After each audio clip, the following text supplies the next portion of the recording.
Bonjour, c'est Lisiane, je suis ravie de te retrouver dans cette nouvelle vidéo dans laquelle je vais te parler de comment préparer une séance d'irrigation du côlon. Mais avant ça, je t'invite à cliquer ici pour t'abonner à la chaîne et recevoir toutes les informations sur ce soin, sur à quoi ça sert, quels bénéfices on peut en tirer pour être en bonne santé et pour mieux digérer. Donc, comment préparer sa séance d'irrigation du côlon? Alors, c'est important parce que ça contribue grandement à la réussite et au confort du soin. Donc il va y avoir plusieurs choses à faire avant ta séance et la première, ça va être de faire une petite diète de 48 heures, dans les 48 heures qui précèdent ta séance. Donc c'est pas très compliqué, tu vas pouvoir manger des légumes verts, cuits à la vapeur de préférence, avec une viande blanche ou du poisson, ou des céréales semi-complètes comme du riz, ou alors tu peux aussi manger un petit peu de sarrasin ou de quinoa. Et tu vas aussi pouvoir manger des fruits en dehors des repas. Voilà, globalement, c'est exactement comme ça que va se préparer cette petite diète dans les 48 heures.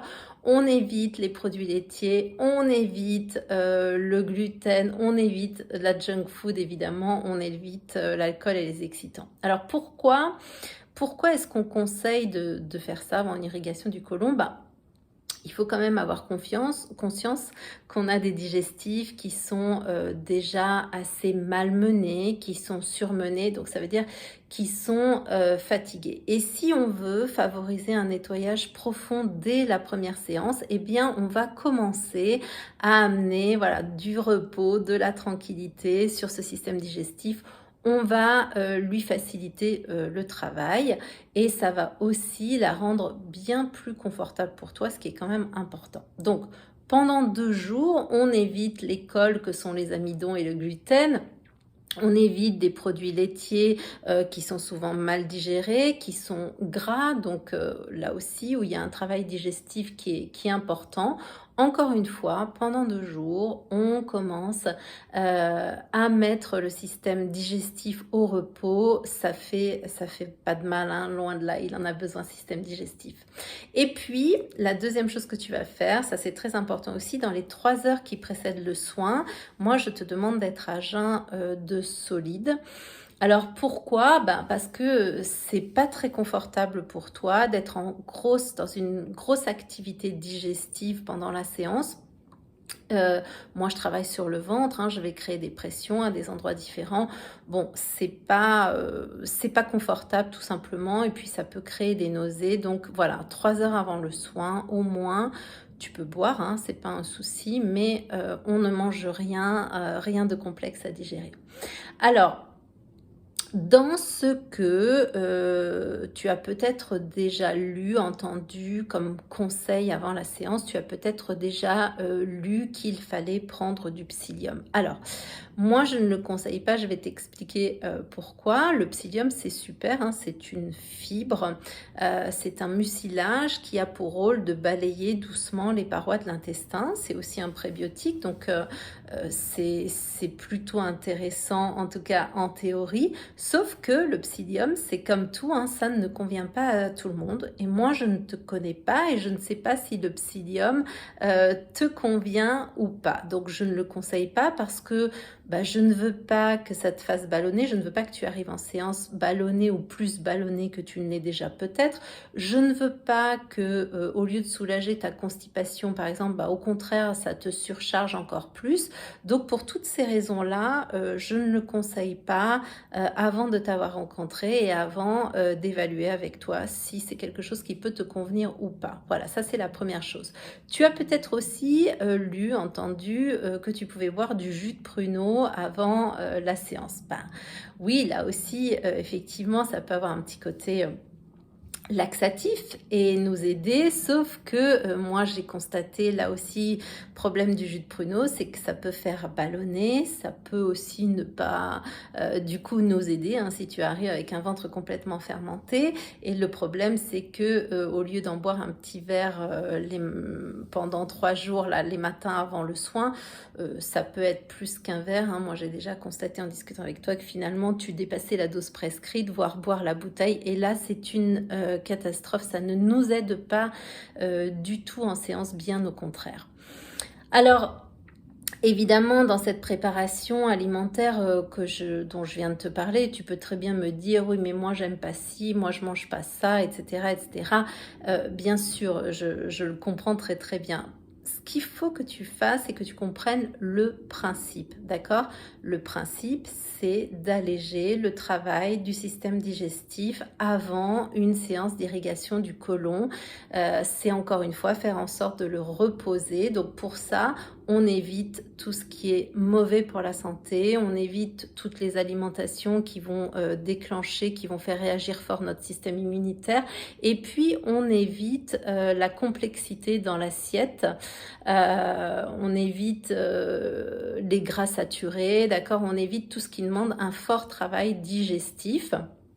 Donc, c'est pour ça que moi, j'invite toujours à privilégier une diète dissociée, hein, encore une fois, c'est-à-dire légumes verts plus protéines animales ou protéines végétales, légumes verts plus céréales, encore une fois, riz, semi-complet ou pâtes sans gluten, sarrasin, quinoa, et là tu peux ajouter un petit peu de protéines végétales à tes céréales si tu veux, et encore une fois les fruits en dehors des repas, et tu navigues là-dedans selon tes goûts. Tu peux ajouter des herbes, tu peux ajouter des épices, tu peux ajouter des huiles riches en oméga 3 après cuisson. Voilà, ça ce sera vraiment super et une diète parfaite pour préparer ta séance. Alors bien sûr, après tout ça, moi je te donne des conseils appropriés et personnalisés, hein, pour optimiser ton soin et améliorer la deuxième séance si on sent que c'est nécessaire d'en faire une et qu'on a besoin d'aller faire un nettoyage plus profond. Donc voilà, et là il y a bien des options possibles pour optimiser cette deuxième séance et faire en sorte que tu ailles mieux et de mieux en mieux. Alors, un conseil encore, avant l'irrigation du côlon, je te dis, durant les 3 heures qui précèdent le soin, tu ne manges rien de solide. Tu peux boire, mais quand même, ne bois pas trop, parce que si tu te retrouves avec envie de faire pipi pendant la séance, ben là aussi, c'est pas très confortable pour toi. Donc, tu bois, mais tu bois modérément. Tu ne bois pas trop pour que ça soit vraiment agréable pour toi, cette séance. Alors après, qu'est-ce qu'on fait après? Comment ça se passe? Qu'est-ce qu'on mange après une séance? Ben là aussi, tu vas faire une remontée alimentaire. C'est-à-dire la diète là que tu viens de faire pendant les 48 heures, bah, tu vas la faire pendant les 48 heures qui suivent le soin. Le soir même, tu peux même te passer de manger. Pourquoi pas? Si tu n'as pas faim, tu peux très bien te faire une soupe très claire de légumes que tu digères, d'accord? Tu peux, et faite maison, ouais, de préférence aussi. Tu peux ne boire qu'une infusion ou de l'eau, voilà. Il n'y a pas d'obligation de manger si tu n'en ressens pas le besoin, parce que là encore, tu vas laisser ton système digestif au repos. On aura l'énergie disponible pour prolonger les bienfaits, les effets du nettoyage, et ça te fera expérimenter une diète, un jeûne intermittent le soir. C'est aussi très très très bien. Bien sûr, tu vas aussi, après la séance, appliquer le plan d'action qu'on aura établi ensemble pour améliorer tes performances digestives et ton bien-être, parce que finalement, c'est bien de ça dont il s'agit. Et je cite, alors peut-être je change quelques mots, mais n'oublie pas en tout cas que quand le ventre va, la tête va. Donc ça, c'est quand même très important. Qu'est-ce qu'on ne fait pas, hein, après une irrigation du côlon? Ben, on ne fait pas une grosse fiesta, hein, j'exagère à peine en disant ça. J'ai déjà vu des choses un petit peu, comment dire, étonnantes, originales, qu'on m'annonçait après une séance. Donc non, on ne fait pas de grosse fiesta, on ne va pas en boîte, on ne va pas boire l'apéro avec les copains, ou alors on boit de l'eau ou des jus de légumes, pourquoi pas. Mais en tout cas, pas de grosses fêtes, pas de gros repas, pas de cochonneries et pas de séance de sport intense non plus. N'oublie pas que l'irrigation du côlon, c'est un soin de détente. on amène du zen, on amène la pédale de frein et donc encore une fois, on prolonge tout ça le plus longtemps possible. Donc du repos, c'est l'idéal. C'est vraiment bien pour profiter de ce moment d'apaisement du ventre et de l'esprit.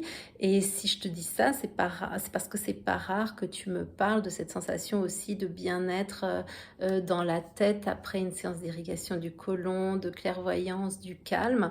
Et ça a bien sûr beaucoup de sens. Voilà, j'espère avoir été claire, t'avoir aidé à bien préparer tes séances d'irrigation du côlon, encore une fois, pour les rendre le plus efficaces possible et le plus confortable possible pour toi. J'espère te retrouver prochainement en séance. Tu peux prendre rendez-vous sur le site internet www.lilivertoi.com. À bientôt, bye bye.